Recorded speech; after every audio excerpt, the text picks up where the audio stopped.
आजादी के बाद में पहले एमएलए हैं, अधिकारी दबी जुबान से हमें बताते हैं पहली बार जो चोरियों की वारदातें हुई है, ये गरीब मजदूर पूरी।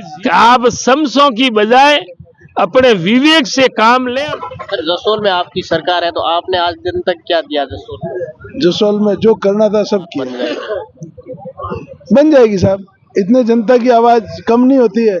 ये जो गूंगी बेरी सरकार है। नमस्कार दोस्तों, मेरा नाम सफी खान है। आपने देखना शुरू किया है SKZ टीवी। कांग्रेस पार्टी का है जो आज बालोतरा के अंदर कलेक्टर कार्यालय के आगे लगातार दूसरे दिन है जो धरना है। आज हवन भी किया था। आखिरकार कलेक्टर से कल बात हुई थी, क्या कुछ बात बनी या नहीं बनी, आखिरकार आज तक दूसरे दिन लगातार धरना जारी क्यों है। पचपदरा के पूर्व विधायक मदन जी प्रजापत है, भगवत सिंह जी जसोल हैं, जसोल सरपंच ईश्वर सिंह जी हैं। हम इनसे बात करने का प्रयास करेंगे कि आखिरकार है जो बात क्यों नहीं बनी, क्या कुछ कमी रहेगी। सर, बात क्यों नहीं बनी? कल से आप धरने पर बैठे, क्या कहेंगे? देखो, बात क्यों नहीं बनी वो तो अधिकारी जाने, हमारे हाथ में तो है नहीं। हम तो निवेदन करने वाले हैं, मांग करने वाले हैं। ज्ञापन दिया था, अभी 10 मिनट बाद में और दूसरे दिन ज्ञापन देंगे। और अभी सद्बुद्धि यज्ञ भी किया कि क्या मानो ईश्वर उन अधिकारियों को, जनप्रतिनिधियों को, विधायक जी को भगवान सद्बुद्धि दे। एक जायज मांग को, काम को रोकना ये समझ से परे है। विधायक जी काम करवाने के लिए जीते हैं, बड़े हैं, या काम रोकने के लिए। आजादी के बाद में पहले एमएलए हैं, अधिकारी दबी जुबान से हमें बताते हैं कि बाकी एमएलए तो फोन करते हैं कि मेरा काम जल्दी शुरू करो, और ये फोन करते हैं काम को रोको। अब क्या मालूम, भगवान जाने क्या उनके दिमाग में है। कौन से पूर्व जन्म का बालोतरा की जनता से बदला ले रहे हैं। इतना भेदभाव जसोल तो है ही। हमारे जो 43 नंबर, 44 और 45 और कुछ 1 नंबर वार्ड का जो हिस्सा है, उनमें सीवरेज जो स्वीकृत कराई थी हमने 182 करोड़ से, उन वार्डों का नक्शा भी परिवर्तन करवा दिया। मैंने कहा भाई बदला मेरे से है तो मेरी गली और मेरा घर छोड़ देते, बाकी जनता ने कौन सा गुनाह किया है। गरीब मजदूर वर्ग के लोग रहते हैं और उनको सीवरेज जो हमने स्वीकृत कराई, हमारे एरिया में भी इन्होंने बदले की भावना से सेंस किया। उनके अलावा भी कई काम जो हमने हमारी सरकार में स्वीकृत करवाए। सर, आपके सोशल मीडिया पर फोटो वायरल हो रहे थे, कड़ाके की सर्दी में आप यहाँ पर सो रहे थे, कैसा लगा, किस प्रकार से रात गुजरी? देखो, शादियों का सीजन है, लोगों के वहां जाना हमें कोई शौक थोड़ी है कि यहाँ रोड और गंदे नाले के ऊपर हमें धरना देने की मजबूरी। उन्होंने, कलेक्टर साहब कह रहे हैं जगह, मुझे तो मेरा काम ही नहीं पड़ा, कहाँ जगह दूं। हमने मजबूरी में निजी घर के आगे कलेक्टर कार्यालय के पास में बैठे हैं, कम से कम वो जगह तो उपलब्ध करवा देते हैं। और भेदभाव का उदाहरण मैं आपको साफ बता सकता हूं कि 2-3 दिन तक तो हमने अरे को परमिशन भी नहीं दी। बड़ी मजबूरी में कल 3-4 बजे परमिशन मिली। तो परमिशन देने में भी इनको क्या जोर लग रहा है। ये लोकतंत्र है, बाबा साहब भीमराव अम्बेडकर ने कानून बनाया, इसमें हर आदमी को अधिकार है अपनी भावना प्रकट करने का, मांग करने का। लेकिन जब हम जाते हैं तो अधिकारी डरते हैं, जैसे कोई करंट आ गया कि वो राज वाले जनप्रतिनिधि देख लेंगे। तो हमारा काम करना तो छोड़ो, बात करना मिलने से भी डरते हैं। मैं पूछना चाहता हूं कि ये अधिकारी राजस्थान सरकार के नौकर है या भारतीय जनता पार्टी के निजी नौकर है। ऐसा लगता है कि ये उनके डर दबाव में अधिकारी भी भयभीत है और स्वतंत्र न तो वो काम कर सकते हैं। हम क्या न्याय की उम्मीद करेंगे। आज दूसरा दिन है, हमने कहा भाई जसवाल की कलेक्टर साहब को कहा, तो मैं ज्ञापन मुख्यमंत्री जी को, राज्यपाल जी को आप भेज रहा हूं। मैंने कहा भेजना तो आपका फर्ज है, लेकिन काम तो आपके लेवल का ही है। आप फोन करो, वीडियो को सैंक्शन निकाल देंगे। रही बात चोरियों की, तो एसपी को आप निर्देश दें कि भाई इतनी बड़ी संख्या में चोरियां हुई, एक का भी खुलासा नहीं हुआ। ये तिलवाड़ा के लोग बैठे हैं, रिटूजा में 7 घरों में हुई, 2 दिन पहले काकराड़ा, माझीवाड़ा, तिरसिंगड़ी, साडों की ढाणी, कई गांव इतनी बड़ी संख्या में पहली बार जो चोरियों की वारदातें हुई है, एक गरीब मजदूर पूरी जीवन भर मजदूरी करके और आज सोना चांदी जेवरात नकद। कौन लूट रहा है बालोतरा को लगातार? क्यों लूटता जा रहा है? खुलासा नहीं हो रहा है, क्या कारण? ये पुलिस की नाकामी है। पुलिस का डर न तो चोरों में है न अपराधियों में है। हमें तो लगता है सरकार है या नहीं है। मदन प्रजापत लगातार कह रहे हैं कि चोरी की घटना हो रही है, बालोतरा लूटा जा रहा है। तो एक शेर है, उन्होंने कहा है कि तू इधर उधर की बात ना कर, ये बता कि काफिला क्यों लूटा, तेरे रहबरी का सवाल है, हमें रहजन से कोई गरज नहीं। तो सर, चोरी का खुलासा क्यों नहीं हो रहा? क्यों? ये तो लोगों में और भय बढ़ता जा रहा है। लोग बड़े दुखी है।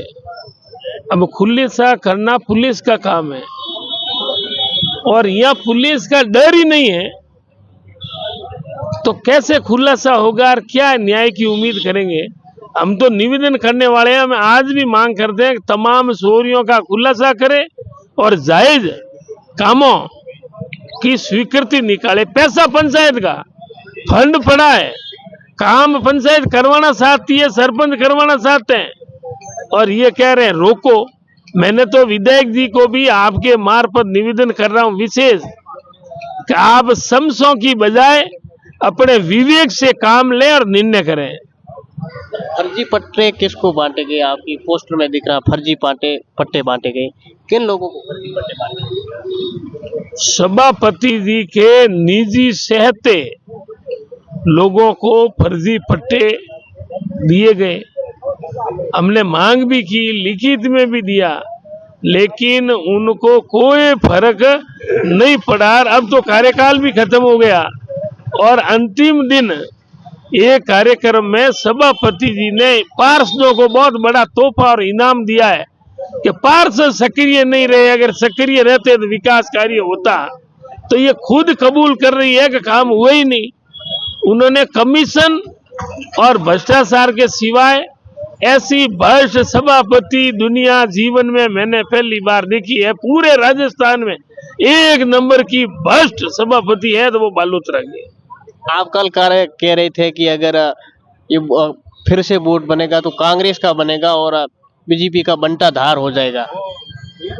हम तो उम्मीद यही लगाए बैठे हैं कि बालोतरा की सड़कें खराब है, काम अवरुद्ध है, पति पत्नी ने बिना पैसे लिए हुए न तो समाज को छोड़ा, न मोहल्ले वासियों को छोड़ा, न पड़ोसी को छोड़ा। पैसा लाओ, साइन करवाओ, तो ऐसे भ्रष्ट को कौन सभापति बनाएगा? इसलिए लोगों से उम्मीद है और हमें भरोसा और विश्वास है कि कांग्रेस का बोर्ड बनेगा, बालोतरा की सड़कें सुधरेगी, अन्य कामकाज सुधरेंगे। और रही बात जेरला की, पूरे बालोतरा का कचरा और वेस्ट जो है वो जेरला में डाला जा रहा है और कोई काम की बात आती है तो जेरला का विरोध होता है। अरे भाई, ऐसा विरोध है तो जेरला सिर्फ कोई कचरा डालने के लिए थोड़ी है। अगर विकास में भेदभाव किया गया तो कचरा भी हम रोकेंगे, या तो काम भी करो और कचरा डालो। अगर कचरा डालने में कोई परहेज नहीं है तो दूसरे कामों से परहेज क्यों है? जेरला भी गांव है, उनके साथ भेदभाव क्यों किया जा रहा है? उनके मन में लगता है कि जेरला कोई निजी मदन प्रजापत का गांव है। सर, बालोतरा सीटीपी प्लांट द्वारा लगातार नदी में पानी छोड़ा जा रहा है, इस पर आप क्या कहेंगे? देखो, सीपीटी एक ट्रस्ट है, नदी में छोड़ना जायज नहीं है। उनके पूरा प्लांट लगाया, आरओ है, एमई लगी हुई है, वो समय पर निस्तारण करे और उद्योग को जिंदा रखे। अब हमारे साथ हैं जसोल बालोतरा पंचायत समिति के प्रधान भगवत सिंह जी। सर, आप क्या कहेंगे कि लगातार आपका दूसरे दिन धरना जारी? लगातार दूसरे दिन धरना जारी रखने का मकसद तो आपको पता है। जसोल गांव में जो 24 काम है उनकी टीएस रोकी है, राजनीतिक दबाव में रोकी है, उसके विरोध में आज धरना है। प्लस कांग्रेस पार्टी ने जो मुद्दे दिए हैं उनको साथ लेकर हम इस धरने पर बैठे हैं। सर, जसोल में आपकी सरकार है तो आपने आज दिन तक क्या दिया जसोल? जसोल में जो करना था सब किया। पिछले 4 साल में जसोल में हमारे पूर्व विधायक महोदय ने एक CSC बनाई 4 करोड़ से। उसके बाद जसोल में पुलिस स्टेशन है वो बनाया। जसोल में अपने आप देखो कचरा संग्रहण के लिए टैक्सी आपने भेजी और भाजपा का राज बनते उन्होंने टैक्सी हटा दी। मैं धन्यवाद देना चाहता हूँ सरपंच साहब को। उन्होंने निजी जेब खर्चे से 2 लाख रुपए दिए और महीने की 17,000 रुपये उसकी स्वच्छ भारत की जो वैन है उसका किस्त भर रहे हैं और जसोल को स्वच्छ रख रहे हैं। लोग कह रहे हैं सड़कों में समस्या है, सड़कें टूटी हुई है। अब लोग क्या कह रहे हैं, ये आमजन बैठे हैं, सड़कें टूटी हुई, उन सड़कों को बनाने के लिए तो यहाँ बैठे हैं। 24 काम इतना दिन पहले तो नहीं हुआ ना, पहले बंद तो नहीं था। नहीं, पहले काम चालू था। उसके बाद जो मुख्य सड़कें हैं अब आइए, उनका आरोप है चुनाव आए पंचायती राज के इसलिए काम करा रहे हैं। अब काम तो काम के तरीके से होता है, पंचायत का पैसा है, पंचायत जब चाहे उसका उपयोग करे और जनता के लिए कर रहे हैं। न तो कोई सरपंच साहब के घर के बाहर रोड बन रही है, न मेरे घर के बाहर बन रही है, फिर भी वो राजनीतिक देश भावना रखते हुए काम कर रहे हैं। तो भगवान उनको सद्बुद्धि दे। आज सद्बुद्धि युग का आपने देखा ही था। यही हमारा कहना। आपको क्या लगता है कब तक बात बन जाएगी? बन जाएगी साहब, इतने जनता की आवाज कम नहीं होती है। ये जो गूंगी बहरी सरकार है, इनके जो अधिकारी हैं दबाव में है, वो सोच रहे हैं कि इनका कितने पेशेंस देख रहे हैं। हम तो कल भी इसी जगह नाले के ऊपर MLA साहब ने कहा वे सोए, आज भी सो जाएंगे, 5 दिन और सो जाएंगे। आखिर उनका कब तक तानाशाही चलेगी और जनता के राज में तानाशाही करने वाला क्या हाल होते हैं वो समय बताता है। धन्यवाद सर।